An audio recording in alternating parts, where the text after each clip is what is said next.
Mummy जी, ये फल तो मेरे लिए मेरे पति लाए हैं। आपको व्रत करना है तो आप भी अपने लिए पापा जी से मंगवा लीजिए। सुषमा जी से उनकी बहू आरती ने कहा और फल का थैला लेकर अपने रूम में चली गई। सुषमा जी बैठी उसे देखती रह गई। आरती और सुषमा जी दोनों ने व्रत किया था, जिसके फलाहार के लिए फल आए थे। सुषमा जी ने गुस्से और दुख में किसी से कुछ नहीं कहा और सिर्फ दूध पीकर सो गई। अब अक्सर ऐसा ही होता, बेटा कुछ भी लाता तो आरती अपने पास रख लेती। सुषमा जी ना तो बेटे से कुछ कहती, ना ही पति को, जिससे आरती का मनोबल और बढ़ता गया। एक बार सुषमा जी अपने पति से कहा तो उन्होंने घर की शांति के लिए सुषमा जी को ही चुप रहने को कहा।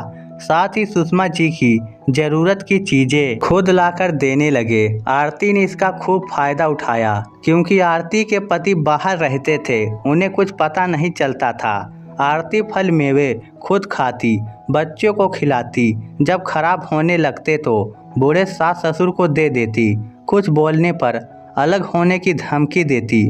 सुषमा जी का एक ही बेटा था, उससे अलग होकर कहाँ जाएंगे, ये सोचकर चुप रहते।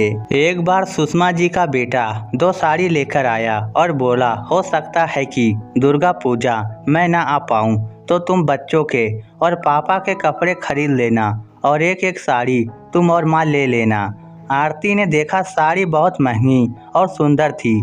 उसने वह साड़ी अपनी माँ को दे दी। दुर्गा पूजा में छुट्टी मिलने के कारण सुषमा जी का बेटा राघव घर आया।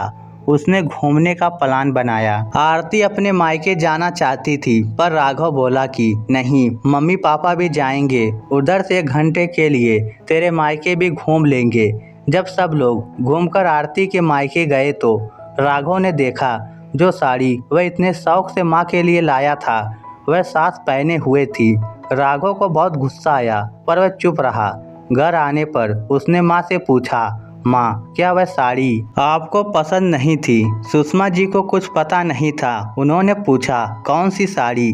अब राघव सारी बात समझ गया। उसने आरती को डांटा तो वह बोली कि मम्मी जी तो कहीं आती जाती नहीं हैं, इसीलिए वह साड़ी मैंने अपनी माँ को दे दी। तभी पास खड़ा आरती का 10 वर्ष का बेटा बोला, माँ तो अक्सर दादी की चीजें नानी को देती हैं और दादाजी और दादी को कहती हैं खुद से खरीद लीजिए। आरती बेटे को चुप कराना चाह रही थी, पर राघव के सामने कुछ बोल ना पाई। सारी बातें जानने के बाद राघव ने पूछा, आरती एक बात बताओ, जब मैं छोटा था तो तुमने मुझे पालकर बड़ा किया था या तेरी माँ ने? आरती ने शर्म से आंखें झुका ली।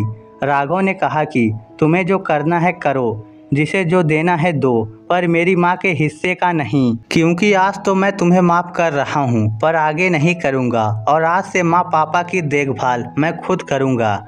इस स्टोरी को लेकर आपकी क्या राय है, नीचे कमेंट करके हमें ज़रूर बताइएगा। धन्यवाद।